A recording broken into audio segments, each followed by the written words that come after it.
Bonjour et bienvenue sur Aura Podcast, un podcast dédié à la spiritualité et au monde du paranormal.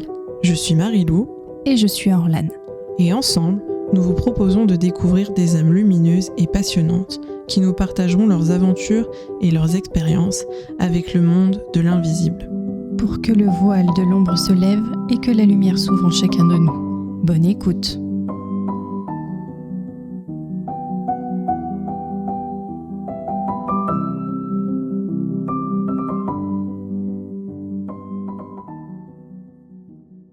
Bienvenue dans ce nouvel épisode de Aura Podcast. Aujourd'hui, nous avons le grand plaisir d'accueillir Christelle. Bonjour Christelle.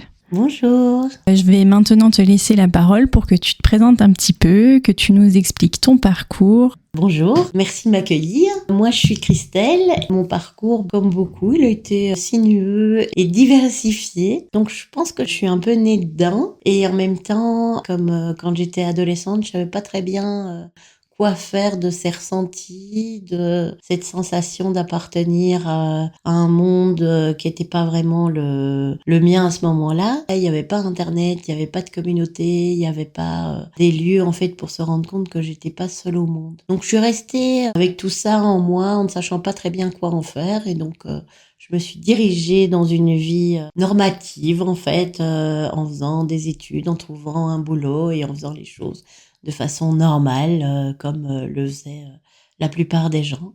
Et puis, bien souvent, la vie me rappelait à moi qu'il y avait des choses un petit peu plus particulières. Et donc là, j'ai fait toute une série de formations qui, à chaque fois, ouvraient la porte sur des mondes extraordinaires et qui me faisaient vraiment vibrer. Mais je pense que c'était pas le moment encore pour moi. Et puis, ces dernières années, j'ai fait une formation en aromathérapie pour revenir vraiment dans le concret, dans le corps, et puis la naturopathie. Et le fait d'avoir ces deux disciplines, en tout cas en association, m'a permis en fait d'oser développer en fait le côté pile des choses en proposant les soins énergétiques. Aujourd'hui, je propose des soins énergétiques. J'accompagne également les futures mamans, les femmes qui ont envie de devenir maman et où le parcours n'est pas si simple, et puis les jeunes mamans, et donc un accompagnement individuel ou avec leurs petits.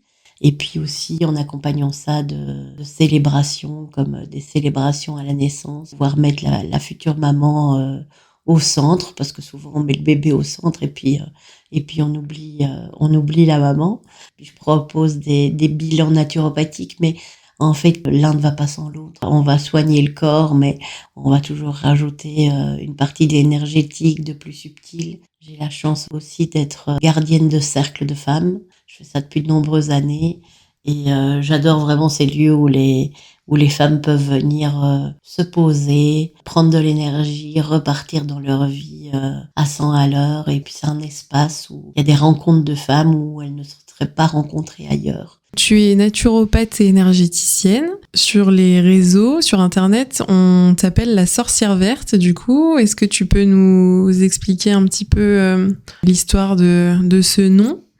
Oui, en fait, depuis que je suis jeune ado, en fait, je me sens vraiment très très fort attirée par le monde des sorcières. Je me rends compte que mes amis de l'époque, quel que soit le milieu dans lequel j'étais, en fait, mes groupes d'amis me trouvaient des noms de sorcières. Donc j'ai même le souvenir je fais mes études supérieures, je rentre à l'examen et le prof me dit c'est super, très bien, mais je trouve pas votre nom sur ma liste, Agatha.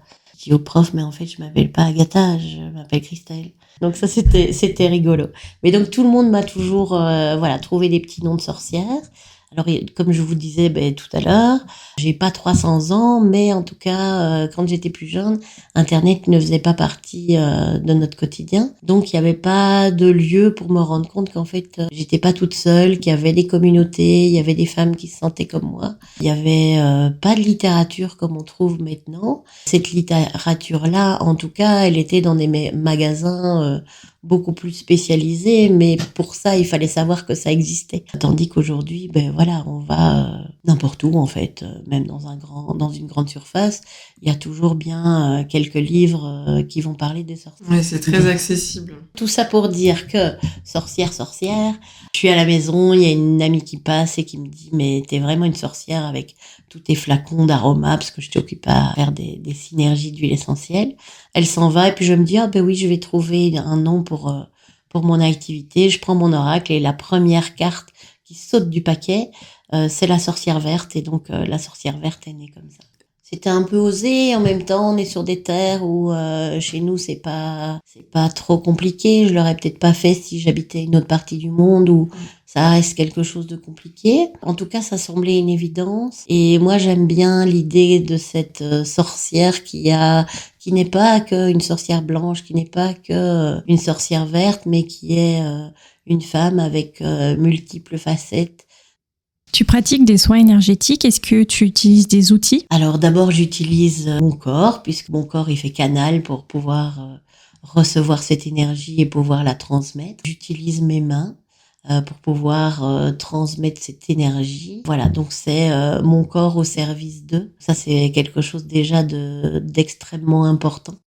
Dans mes soins énergétiques, ben, parfois on va entendre le son d'un bol tibétain, le son d'un diapason, que je vais rajouter à mon soin énergétique, mais ça va être surtout en fonction de mon ressenti. Et je vais utiliser aussi parfois de l'huile essentielle ou des petites choses comme ça en fait.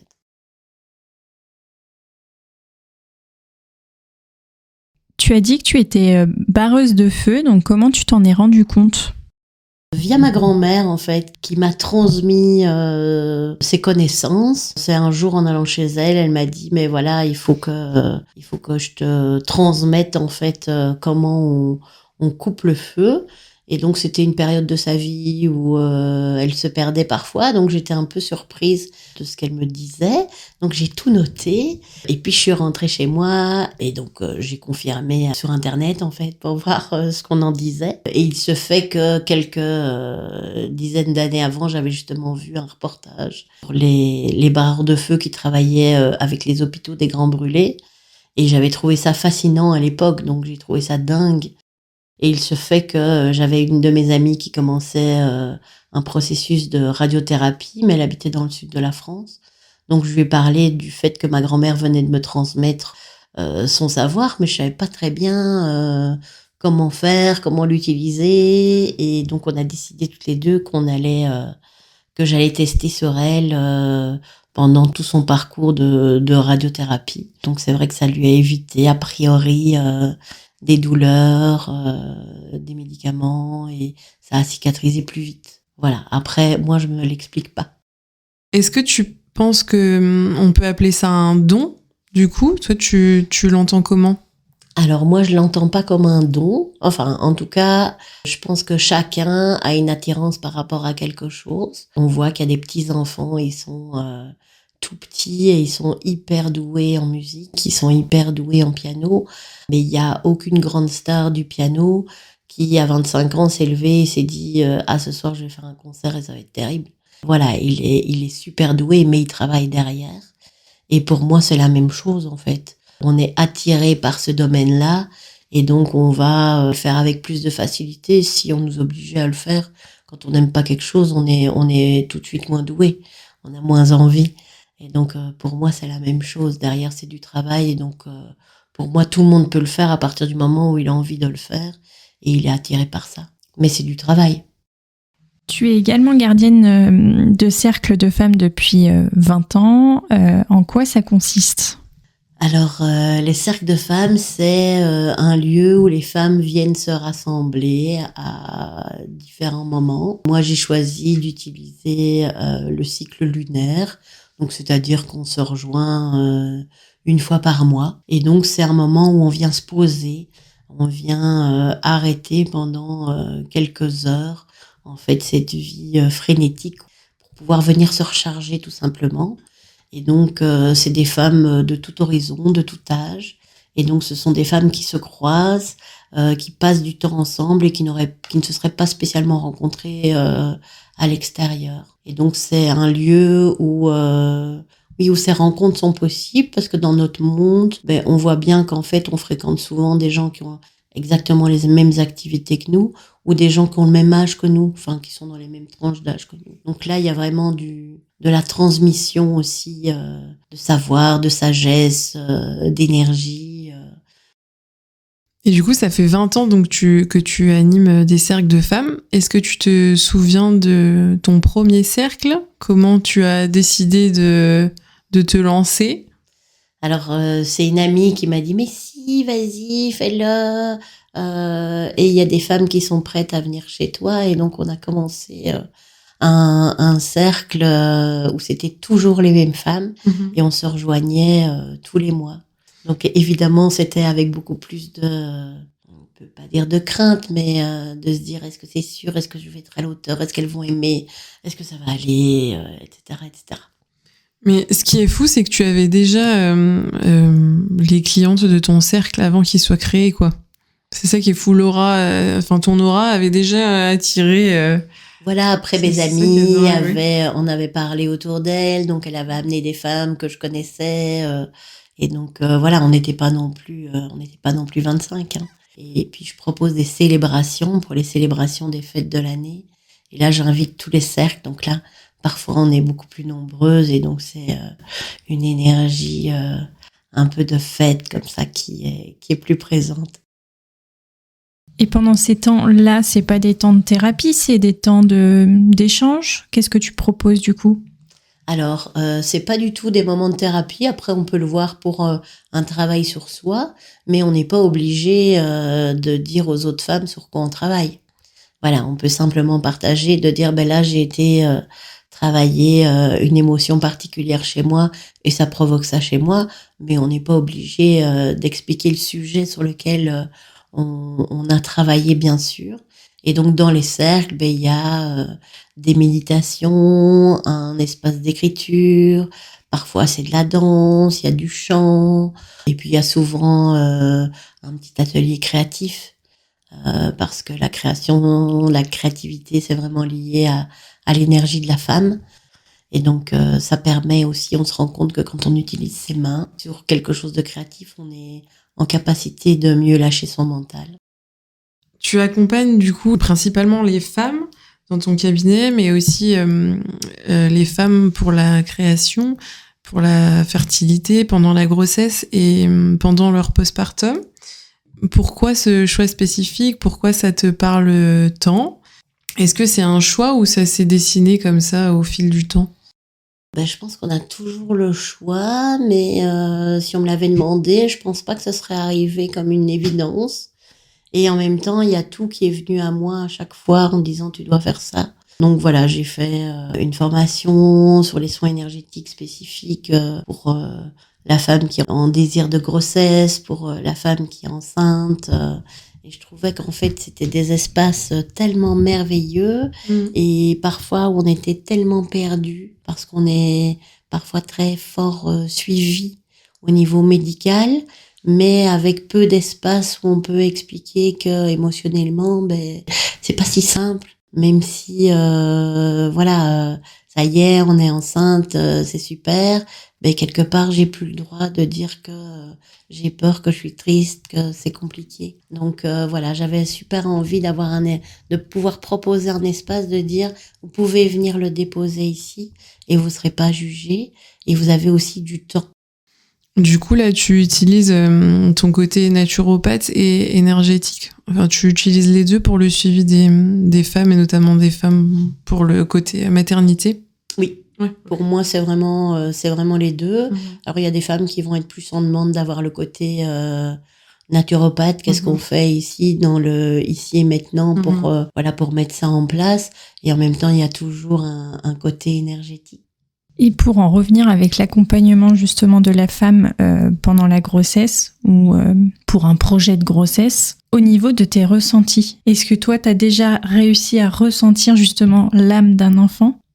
Non. Et en fait, je pense que oui, mais en tout cas, je vais pas le dire parce que je sais pas ce qui va se passer. Je ne sais pas ce que cette âme a décidé. Et donc, j'ai pas du tout envie d'être d'être donneuse de faux espoirs. Oui, vois. parce que les gens, justement, attendent parfois beaucoup de l'énergéticien et l'énergéticienne. Je pense qu'il peut y avoir même des dérives dans le sens où, oui, on attend tellement de réponses que parfois, les personnes peut-être ne savent pas où mettre la limite. Les gens attendent de toi en tant que praticien de soins énergétiques des trucs extraordinaires, alors qu'en fait, t'es pas obligé d'avoir deviné quelque chose. Est-ce que tu peux nous raconter un événement qui t'a particulièrement marqué et qui t'a permis de ne plus douter du monde de l'invisible ? J'en ai plusieurs, mais il y a une vingtaine d'années, je fais une formation avec une personne qui travaille avec les archanges, les anges. Et c'est dans cette formation, on apprend à faire des purifications, de maison, à nettoyer des lieux, etc. À la fin de la journée, elle nous dit, voilà, on a beaucoup travaillé aujourd'hui, votre taux vibratoire est un peu haut, voilà, ça va se réguler, donc ne vous inquiétez pas. Mais il est possible que vous ayez des drôles de phénomènes quand vous rentrez chez vous. Et donc, elle nous dit, ben voilà, peut-être des lumières qui vont s'allumer, des lumières qui vont s'éteindre. Et donc, je rentre chez moi et je suis toute seule, je vais dormir. Et donc, je sais que je suis toute seule dans la maison à ce moment-là. À cette époque-là, j'ai un matelas qui est au niveau du sol. J'ai une vieille maison, donc les portes ne vont pas tout à fait jusqu'en bas, donc j'ai un petit jour en dessous de la porte. En m'endormant, j'ai vu que les lumières s'allumaient et s'éteignaient. Et là, je me suis dit, je fais quoi ? Et en fait, je suis restée dans mon lit sans bouger parce que j'ai quand même eu un peu la trouille. En attendant que ça passe. En attendant que ça passe. Et le lendemain matin, quand je me suis réveillée, les lumières étaient éteintes. Effectivement, la dame de la formation avait peut-être vu juste du coup. Oui. Elle t'avait prévenu. Hein. Elle avait prévenu, donc ça faisait moins peur. Et t'avais pu en discuter avec elle après ? Ben, le lendemain, elle a demandé est-ce que vous avez eu des phénomènes et ben oui. oui. Mais voilà, comme je vous disais tout à l'heure, quand j'ai purifié une maison, j'ai souvent des petits phénomènes qui font que il m'arrive que y a plus de GPS sur mon téléphone, l'adresse que la cliente m'a envoyée n'est pas son adresse. Voilà, pour moi, c'est aussi des manifestations de l'invisible. Et est-ce que tu sens quand c'est pas ok, quand l'énergie elle est mauvaise ou négative ? Parce que tu vois, moi dans mon esprit, si je vois des lumières qui clignotent et après tout dépend l'atmosphère, le ressenti, mais je pense que j'aurais effectivement peur et que je me dirais pas que c'est une énergie bienveillante qui veut communiquer avec moi. Alors, il y a des endroits où je me dis ah là c'est pas du tout ok. Et puis il y a des moments où on se dit ah là c'est pas ok, mais comme c'est pas méchant, c'est juste pour moi une manière qu'ils ont de se manifester pour dire bon, je suis d'accord, je suis pas montée, peut-être que j'en suis pas conscient que je suis pas montée, mais là je me rends bien compte que je suis pas à ma place, que je suis pas bien, donc je vais pomper l'énergie de tout le monde, que les gens qui habitent ici ils vont pas bien non plus. Et que donc il est temps qu'on fasse quelque chose. Voilà. Après, il y en a qui ne sont pas conscients de ça, mais en fait, c'est souvent pour ça qu'il y a des manifestations. Oui, parce que du coup, tu nettoies également des maisons. Oui. Donc, comment ça se passe quand tu nettoies une maison ? Je vais chez la personne, je vais faire le tour de la maison. Alors, je travaille avec une baguette qui fonctionne un peu comme un pendule, en fait, qui va pouvoir confirmer. Alors après, c'est jamais qu'un outil qui vient confirmer la vibration qu'on a à l'intérieur de soi. Donc voilà. Donc moi, je vais aller faire le tour de la maison pour pouvoir vraiment aller travailler dans les espaces et sur toute la maison pour pouvoir dégager la maison. Alors au moment où je pars, j'ai dégagé la maison, mais je vais aussi proposer des choses aux personnes qui m'ont appelé en disant bon, là c'est propre, mais ça serait chouette de changer ça ou ça ou ça, parce que sinon ça va revenir très vite. Voilà, un espace encombré, des espaces qui paraissent moins clairs, peuvent être des espaces où il va y avoir plus d'entités, par exemple. Qu'est-ce que tu dirais à une personne qui ne croit pas au monde de l'invisible ? Je crois que je lui dirais rien, parce que s'il y croit pas, il y croit pas. Einstein, qui était un grand scientifique, il a travaillé que sur des choses invisibles, puisqu'il a travaillé que sur l'énergie. Et il a expliqué qu'en fait, plus l'énergie était condensée, plus on la voyait. Et donc ça pouvait être notre monde matériel. Mais voilà, peut-être que cette personne hyper rationnelle utilise le Wi-Fi. Et le Wi-Fi, on ne le voit pas, mais on sait que quand il y en a pas, quoi. Donc voilà, et donc notre monde rationnel, il est fait de plein de choses invisibles. On voit pas nos bactéries, on voit pas nos virus, et pourtant on sait qu'ils sont là. Merci Christelle de ta venue sur notre podcast. On a été ravis de pouvoir échanger avec toi et d'avoir la chance de te recevoir. Donc merci infiniment pour tes mots. Merci beaucoup Christelle. Merci à vous deux pour ce beau projet et merci de m'avoir invitée.